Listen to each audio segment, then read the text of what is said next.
अस्सलाम वालेकुम जी। करेले गोश्त बनाने की एक बहुत ही बेहतरीन रेसिपी आपके लिए लेके आए हैं। ऐसी रेसिपी जिसको खाने के बाद हर कोई आपसे कहेगा मज़ेदार मज़ेदार ये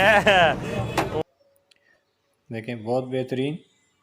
और इसका मैं आपको गोश्त भी चेक करा देता हूँ, देखें कैसा टेंडर है।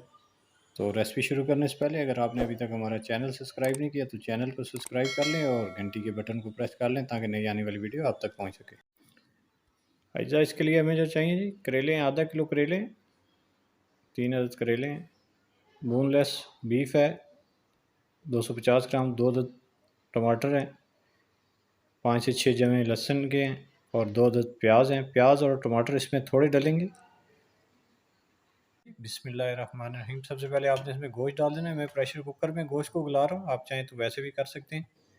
साथ ही आपने इसमें लहसुन के जमे डाल देने हैं और थोड़ा सा इसमें मोटा मसाला आएगा। ये देखिए दालचीनी का टुकड़ा है, एक मोटी इलायची है, 2-3 अदद लौंग हैं, कुछ जो है काली मिर्चें और तकरीबन 1 गिलास के करीब आपने इसमें पानी डाल देना है।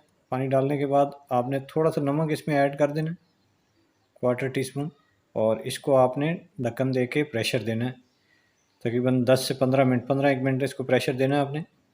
छोटी बोटी हैं तो 15 मिनट में हो जाएंगी। ये देखें 15 मिनट हो गए। अब इसको चेक करते हैं।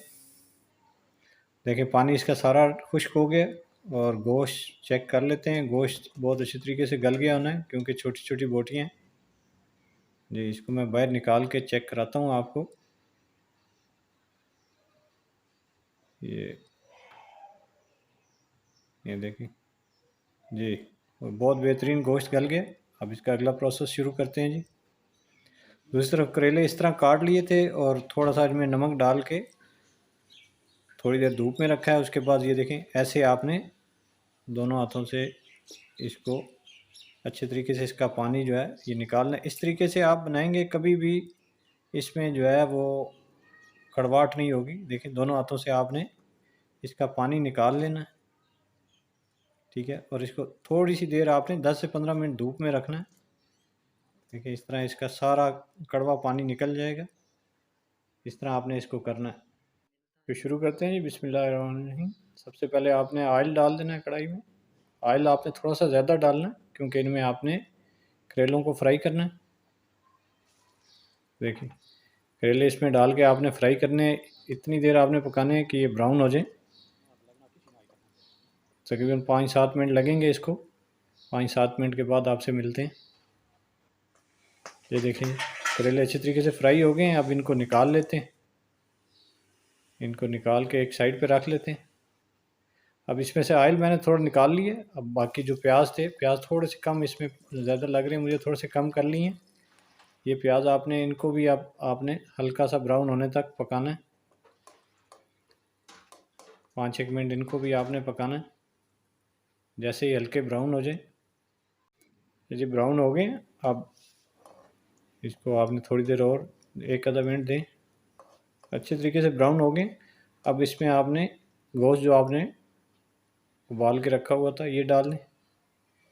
ये गोश्त डालने के बाद अब इसको आपने बहुत अच्छे तरीके से भुनना है ताकि गोश्त की जो अपनी एक स्मेल होती है वो ख़त्म हो जाए। तकरीबन 4 से 5 मिनट आपने इसको तेज़ आंच पे अच्छे तरीके से भून लेना है। इस तरह जैसे ही अच्छे तरीके से भुन जाए तो इसमें आपने टमाटर डाल लेने। टमाटर डालने के बाद इसको आपने अच्छे तरीके से भूनना।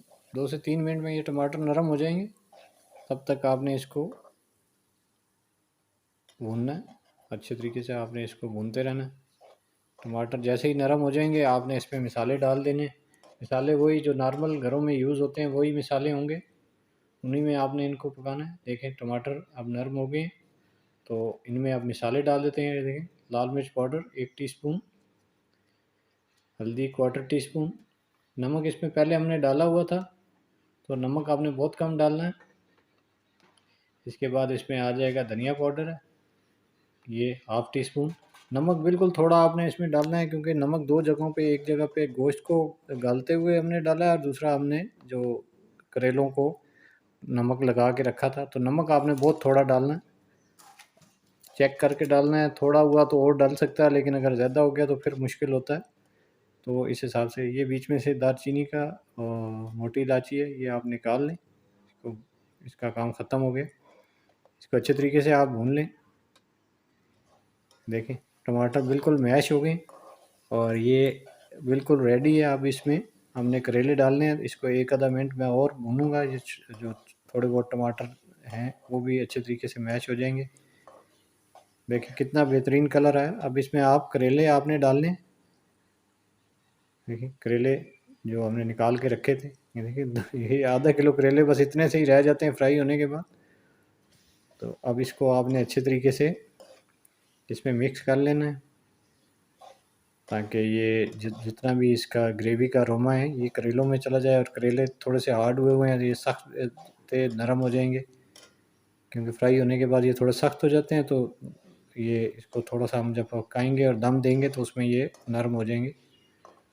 देखिए 2 से 3 मिनट आप इसको इस तरह मिक्स करें और उसके बाद इसको आपने दम देना है। दम आपने बस 5 से 7 मिनट का देना है, इससे ज़्यादा दम नहीं देना, इतना कि ये बीच में आपके करेले नरम हो जाए। इसको दम दिया, ये देखिए 5-7 मिनट के बाद ये सब्ज़ मिर्चें मैंने डाली थी वो आपको दिखाना भूल गया। ये देखिए अब इसको निकाल के तो ये दिखाते हैं आपको। ये देखें कितने बेहतरीन, बहुत प्यारा कलर भी आया है।